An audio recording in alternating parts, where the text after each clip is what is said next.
Bismillahirrahmanirrahim. Assalamualaikum warahmatullahi wabarakatuh. Selamat pagi. Perkenalkan, saya Eva Wati, dosen program studi keperawatan Fakultas Ilmu Kesehatan Universitas Sulawesi Barat. Mata kuliah yang saya ampu adalah mata kuliah Ilmu Dasar Keperawatan 2. Selain itu, saya juga mengajar mata kuliah keperawatan jiwa dan psikososial serta mata kuliah advokasi kebijakan kesehatan. Pada hari ini saya akan menjelaskan tentang teknik pengajaran saya dengan menggunakan metode DAA, Delivery Interaction and Assessment, pada salah satu mata kuliah yang saya ampuh, yaitu mata kuliah Ilmu Dasar Keperawatan 2 dengan bobot 3 SKS. Sebelum saya menjelaskan lebih lanjut mengenai teknik pengajaran, terlebih dahulu akan saya jelaskan deskripsi singkat output yang diharapkan dan mode pembelajaran pada kuliah Ilmu Dasar Keperawatan 2. Ilmu Dasar Keperawatan 2 ini merupakan mata kuliah wajib yang memiliki bobot 3 SKS, di mana 2 SKS adalah teori dan 1 SKS adalah praktikum. Mata kuliah ini membahas tentang konsep patologi, patofisiologi, mikrobiologi, dan parasitologi pada berbagai kondisi sebagai landasan dalam mempelajari ilmu-ilmu lanjutan atau keahlian. Dengan mata kuliah ini, mahasiswa diharapkan mampu 1. Menjelaskan konsep patologi dan patofisiologi yang terjadi pada masalah yang diberikan. 2. Menjelaskan perbedaan proses infeksi dari berbagai agen infeksius berdasarkan struktur, siklus hidup, dan mekanisme yang menyebabkan kerusakan sel penjara. 3. Menjelaskan konsep dasar penata laksanaan spesimen dan pemeriksaan data penunjang lain sesuai dengan masalah yang diberikan. Untuk bisa mencapai kemampuan tersebut, mahasiswa akan diberikan topik-topik yang dibahas selama 16 kali pertemuan, termasuk ujian tengah semester dan ujian akhir semester. Mata kuliah yang dimaksud akan membahas tentang: pertama, konsep dasar patologi dan patofisiologi meliputi adaptasi jejas dan penuaan sel, kelainan kongenital, pertumbuhan sel dan diferensiasi, serta respon radang. Kedua, agen-agen infeksius, virus, rickettsia, jamur, parasit, dan chlamydia meliputi faktor-faktor yang mempengaruhi transmisi agen infeksius, perbedaan proses infeksi, berbagai agen infeksius, kondisi yang melemahkan pertahanan penjaga melawan mikroorganisme, infeksi oportunistik, pengontrolan pertumbuhan mikroorganisme, menurunkan jumlah mikroorganisme kontaminan, dan mencegah transmisi. Ketiga, menjelaskan peran perawat dalam pemeriksaan untuk data penunjang pasien. Dalam hal ini, pemeriksaan laboratorium, pemeriksaan ronsen, pemeriksaan sputum, pemeriksaan GDS, LED, saturasi oksigen, pemeriksaan SGOT, dan SGPT. Selanjutnya, saya akan dijelaskan teknik pengajaran saya dengan menggunakan metode DAA, Delivery Interaction and Assessment. Pertama, delivery. Delivery adalah bagaimana saya menyampaikan materi pembelajaran dengan baik. Dalam penyampaian materi, biasanya saya menggunakan 3 metode pembelajaran, yaitu 1. Metode ceramah atau penyampaian materi. Di sini, saya menyampaikan materi kuliah secara verbal dan mahasiswa mendengarkan dan mencatat.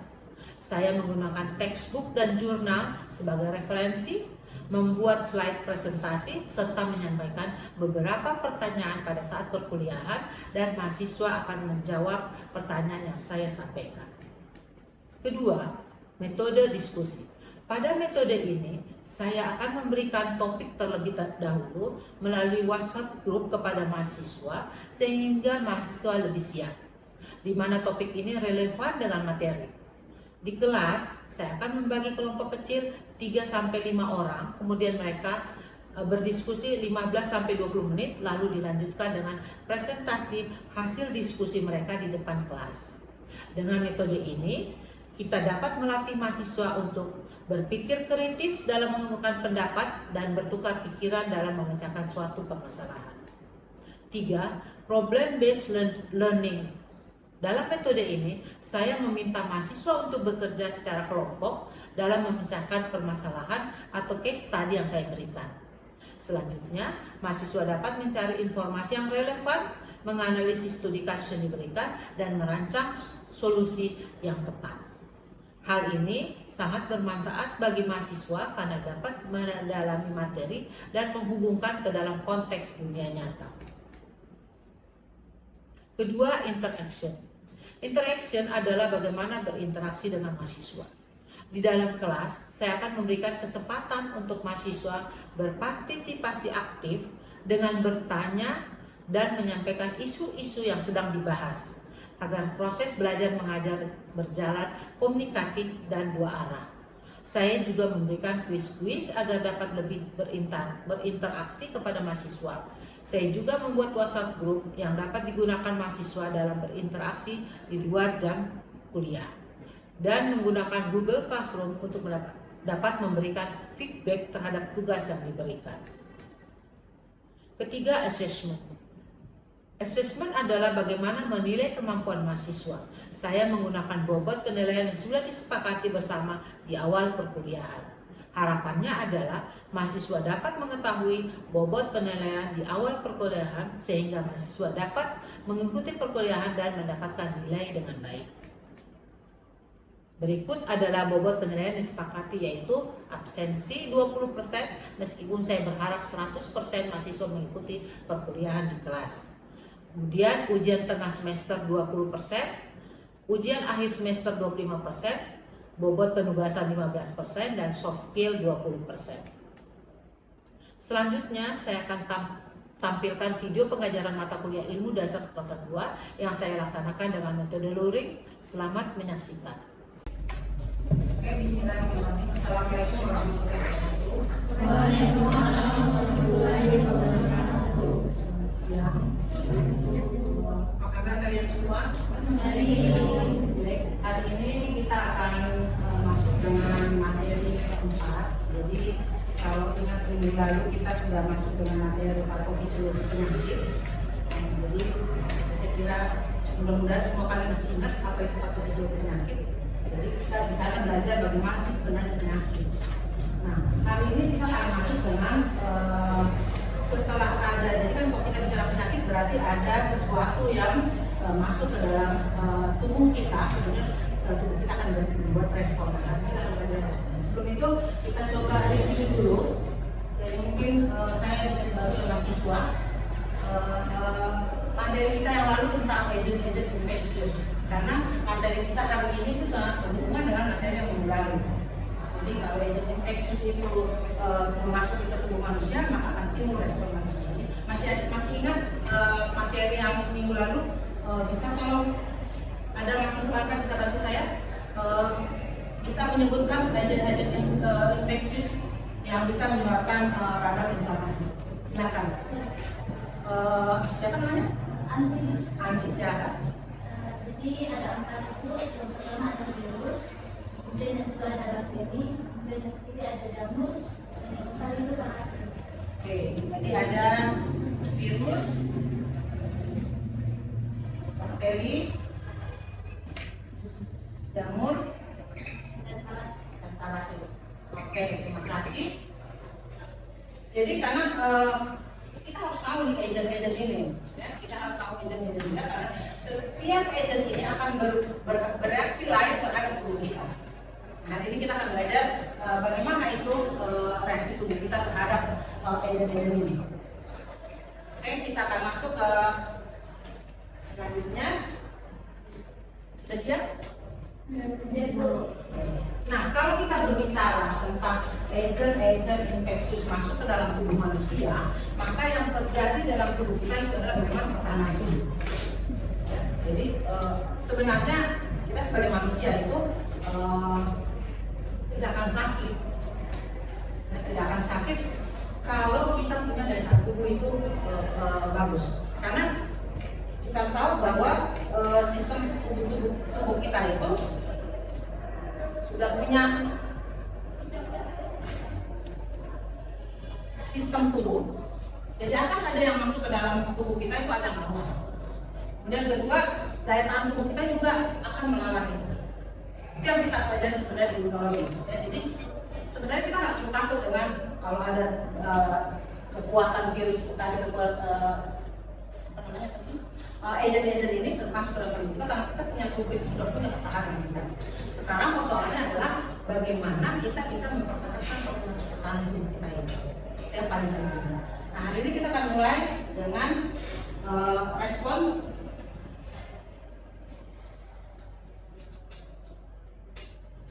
Nah, kalau kita berbicara respon tubuh kita, maka jadi yang tadi saya sampaikan bahwa agent apapun yang masuk dalam tubuh, yang pertama itu akan ada ditahan dengan di lini pertama. Dia ada namanya barrier fisik dan kimia. Jadi contohnya kulit kita. Kulit kita itu punya barrier. Ya. Hanya kenapa kita harus menjaga kulit kita? Kulit jangan ditato-tato. Ya. Jadi kulit kita karena dengan lapisan-lapisan kulit kita itu sebenarnya sudah barrier untuk kita terhadap agent-agent apapun yang masuk. Jadi kalau di lini pertama, jadi barrier fisik kita itu tidak mampu, maka dia akan masuk kepada lini 2. Jadi kerja daripada seluler kita akan masuk ke sini. Jadi lini 2 di sini kita bisa lihat nanti yang kita akan pelajari sebenarnya inflamasi. Kemudian kita tidak akan masuk kepada ini akan materi khusus sendiri yaitu pada lini. Jadi kalau masih tidak berfungsi lini 2 maka kita akan masuk kepada lini 3 di mana fungsi seluler dan humoral kita akan bekerja. Jadi untuk lini 1 dan lini 2 itu namanya proses berantem dengan hormon spesifik. Jadi apapun yang masuk ke dalam tubuh kita tidak berusaha oh ini teman, ini saya tidak lawan, tapi dia akan semua akan dia coba. Beda dengan spesifik. Kalau spesifik dia harus kenal dulu, dia harus tahu bahwa ini adalah spesifik dengan saya, itu bisa saya lawan. Jadi itu perbedaannya sistem mekanisme sistem imun kita. Oke, kita akan masuk kepada apa sih sebenarnya radang. Ya, jadi minggu lalu kita sudah belajar kalau agent infeksi itu masuk ke tubuh manusia akan terjadilah reaksi radang. Hari ini kita akan belajar reaksi radang. Jadi apa itu sebenarnya reaksi radang? Kita selalu ingat ada sakit radang. Ya. Jadi sebenarnya kalau kita lihat definisi ini kita bisa tahu bahwa sebenarnya radang itu adalah proses yang menguntungkan tubuh kita. Jadi harusnya orang tidak apa namanya? Jadi dia adalah proses ketika ada sesuatu agent masuk dalam tubuh kita bereaksi untuk membuat pertahanan tubuh dan itu masuk dari masyarakat. Jadi respon protektif. Jadi memang dia adalah protektif, proteksi diri terhadap agent yang akan masuk ke dalam tubuh. Yang bertujuan untuk menghancurkan, mengurangi, melokalisir agent bergerak atau jaringan cedera. Jadi memang proses inflamasi itu adalah memang proses untuk bagaimana supaya kalau ada agent itu dilawan. Jadi lawannya itu dengan menghancurkan. Jadi kalau misalnya ada bakteri, kalau kita bisa tadi bakteri atau virus masuk ke dalam tubuh kita, maka tubuh kita akan berespon dengan bagaimana supaya bakteri ini tidak berlanjut mengalahkan sistem pertahanan tubuh kita dengan dihancurkan, dilokalisir sehingga tidak menjadi luas. Jadi intinya ini respon ini menguntungkan dan dia sebagai pertahanan tubuh. Itu yang dimaksud dengan reaksi inflamasi atau definisi radang. Sampai sini ada yang bisa paham? Oke, kita lanjut. Jadi apa sebenarnya tujuannya? Ya, tujuan pertama adalah jadi tujuan dari inflamasi, jadi reaksi radang itu punya tujuan ya. Jadi tujuannya pertama menahan dan memisahkan kerusakan sel. Jadi kalau misalnya ada bakteri atau virus yang menembus, dan tadi kita sudah lihat bahwa pertahanan pertama di lini pertama secara fisik kimia ini akan mencoba untuk melawan. Tetapi kalau juga tidak bisa mengalahkan, maka dia akan masuk pada lini kedua. Nah, lini kedua itu tadi dia sudah mulai dengan selulernya. Ya. Nah, di sini kita bisa lihat bahwa dia bagaimana caranya supaya kerusakan-kerusakan itu bisa ditahan. Ya. Kemudian malah dia akan menghancurkan mikroorganisme. Jadi mikroorganisme yang dimaksud dengan mikroorganisme. Ya. Nah, kemudian kalau dia menghasilkan toksin-toksinnya, maka toksin itu diaktifkan, jadi tidak aktifkan. Kemudian fungsi yang selanjutnya adalah bagaimana dia mempersiapkan untuk jadi jaringan baru. Jadi kalau contohnya misalnya luka, ini luka.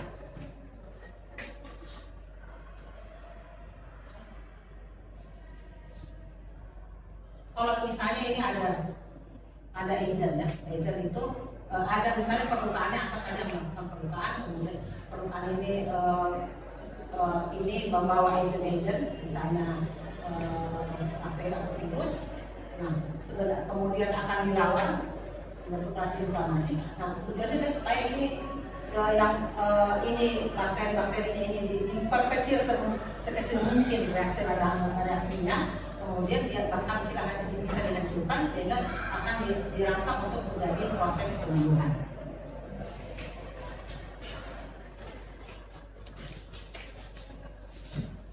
Nah ini, jadi kalau kita lihat gambar ini kita bisa lihat bahwa kalau sesuatu mencederai kita punya ini mekanisme fisik tadi ya, dan ini pertama. Jadi fisiknya kulit kita itu dirusak.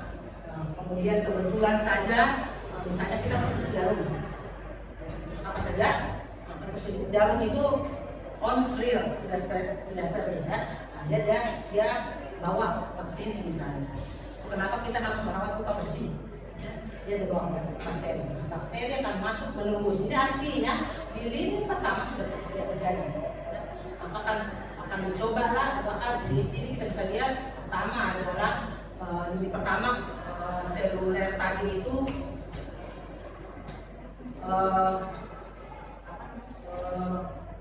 membuat pembuluh darah menjadi vasokonstriksi. Nah, ketika jadi pembuluh darah itu menyempit. Nah, jadi bagaimana supaya dia terlokalisir, kan dia menyempit. Nah, ketika dia menyempit, kemudian akan merangsang sel-sel itu membentuk histamin. Nah, histamin itu yang akan kembali melebarkan. Nah, kita tahu bahwa ketika pembuluh darah, mungkin kalian masih ingat, ini pembuluh darah ada Hb yang akan mengikat oksigen, akan nutrisi, yang menemukan nutrisi di sini. Nah, itu di sini sebenarnya ketika pembuluh darah ini, ketika histamin tadi bekerja maka terjadi vasodilatasi, maka vasodilatasi akan menyebabkan jadi banyak, karena kalau pembuluh darah jadi melebar, ya, kemudian pasti darah akan lebih banyak di situ, ya, pasti darah, jadi akan terjadi peningkatan volume darah akan lebih banyak. Jadi karena kita tahu tadi darah itu mengikat oksigen itu adalah nutrisi, jadi sebenarnya ceritanya itu adalah supaya lebih banyak nutrisi di daerah luka itu. Itu kenapa dia ketika vasodilatasi efeknya adalah pertama munculnya bertambahnya jumlah darah. Nah, kemudian permeabilitas pembuluh darah juga akan meningkat. Ketika permeabilitas pembuluh darah meningkat, maka sel-sel darah di sini kita tahu akan masuk itu akan dikeluarkan ke jaringan. Jadi di keluarga jaringan itu juga nanti kan kita bisa lihat bahwa dia akan berubah dari makrofag, dan makrofag itu akan memakan. Jadi dia akan memfagositosis ini. Ada fungsi dari sel X itu tadi yang bisa menjadi makrofag, dan akan menjadi makrofag itu akan memakan bakteri-bakteri ini. Jadi kita bisa lihat bahwa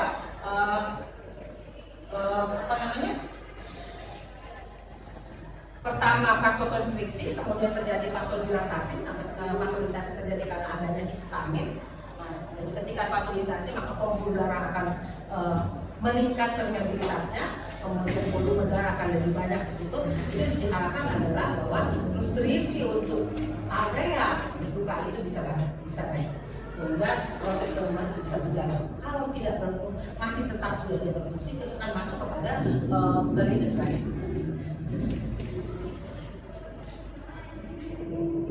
Sekarang kita bisa lihat apa sih penyebabnya. Lalu kita belajar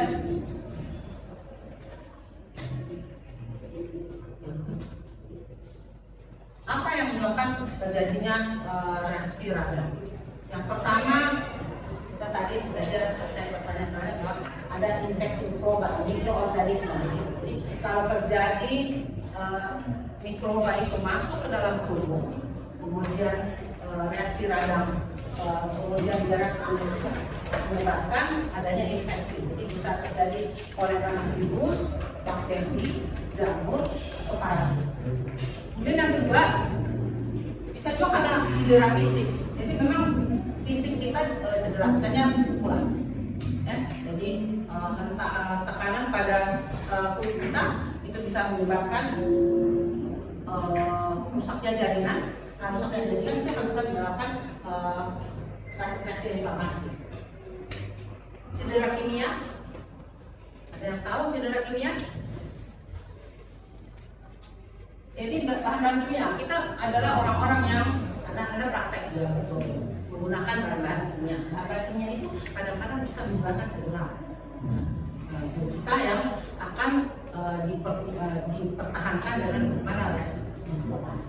Kemudian adanya jaringan nekrotik. Jadi kalau misalnya orang-orang dengan DM, ya, dengan DM itu akan menyebabkan jaringan pada daerah-daerah yang tidak bagus pengudaranya akan terjadi nekrotik. Jadi jaringan nekrotik ini akan langsung inflamasi.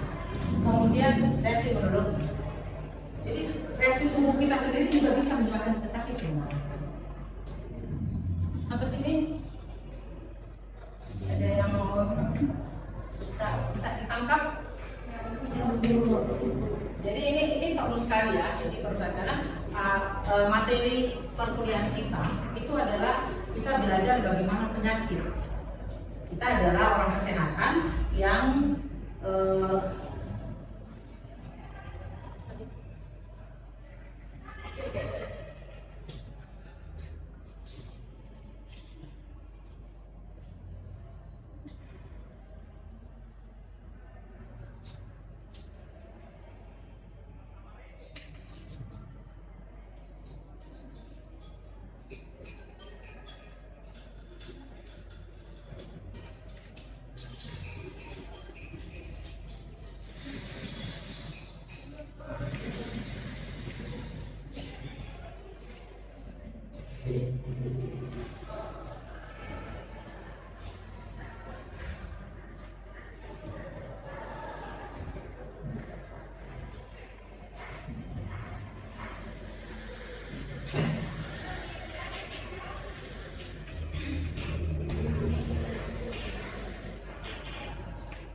nah, kalau kita tahu tadi tujuannya, kita sudah dapat dari beberapa.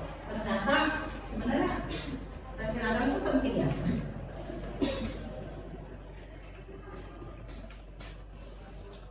Jadi sebenarnya ya, kalau kita lihat definisi tadi, reaksi radang itu penting karena ternyata reaksi radang itu menguntungkan. Jadi kalau kita sebenarnya kalau terinfeksi itu sebenarnya yang dipakai dalam orang membentuk vaksin. Nah, nanti akan dapat kuliah vaksin, ya. Vaksin itu adalah memanfaatkan reaksi radang. Jadi pentingnya proses inflamasi itu adalah pertama kita akan memperkuat performa dari makrofag. Jadi makrofag itu akan memakan agent-agent yang masuk ke dalam tubuh kita. Ya, jadi performa makrofag kita. Kemudian dia juga mencegah infeksi. Jadi infeksi tidak menjadi luas. Jadi kalau tadi saya lupa, ya tadi lupa misalnya, ketika proses radang itu bekerja sebenarnya supaya jangan meluas luka itu. Kemudian dia juga merangsang bagaimana supaya jaringan itu menjadi proses perbaikan.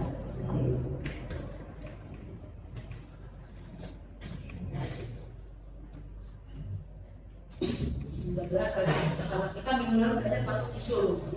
Jadi patofisiometri itu belajar bagaimana mekanisme penyakit terjadi. Gitu ya. Jadi harus kalian jadi apapun juga kita kajian nanti akan di lapangan. Dan kalian akan berhadapan dengan klien kalian, misalnya orang datang dengan keluhan demam, ya, demam itu adalah tanda, ya. Jadi dia bukan penyakit sakit, dia adalah gejala penyakit. Nah, ketika kita tahu gejala penyakit, kita tahu bagaimana kita bisa menunjukkan ini penyakit apa itu, kita belajar dengan bagaimana patofisiologi. Jadi sekarang kita akan belajar dengan patofisiologi dada. Jadi saya sudah sampaikan sedikit, tapi ini mungkin akan lebih jelas ya, mudah-mudahan kalian. Jadi dari semua materi yang kita pelajari hari ini artinya patofisiologi dada. Jadi bagaimana patofisiologi respon dada. Jadi nanti di akhir tugas, di akhir mata kuliah saya akan memberikan tugas untuk Anda kerjakan, kemudian kalian kirim kepada saya melalui Google Classroom yang selama ini kita pakai dalam bentuk makalah. Mungkin kita akan berbicara bagaimana patofisiologi. Nanti kalian akan mencoba. Kemudian kalau misalnya kalian tidak belum paham tertentu, kita bisa berdiskusi di ya, kita bersama ini tempat kita berdiskusi di luar jam kuliah. Jadi saya kira adik-adik semua sudah memantapkan grup ini untuk materi-materi kita sebelumnya. Sebenarnya ada apa sih? Itu akan minimal Anda bisa menjelaskan bahwa itu adalah reaksi inflamasi misalnya, kemudian yang membuat orang menjadi tahu harus kemana selanjutnya. Itu yang kita pelajari minggu depan. Saya kira itu menjadi tugas, jadi nanti saya akan kirimkan kembali linknya untuk minggu pasnya. Kemudian saya berharap materi ini itu jadi dari minggu lalu, dari 3 minggu yang sebelumnya, ini adalah materi. Jadi kita sudah belajar patogenis itu sampai terakhir dari respon dada. Jadi minggu depan kita akan masuk dengan selanjutnya bagaimana bentuknya itu sendiri. Saya kira itu yang bisa saya sampaikan. Terima kasih untuk kebersamaan kita pada siang hari ini. Mudah-mudahan ini adalah materi yang bisa menjadi bahan kalian dalam melakukan kajian-kajian di perkuliahan.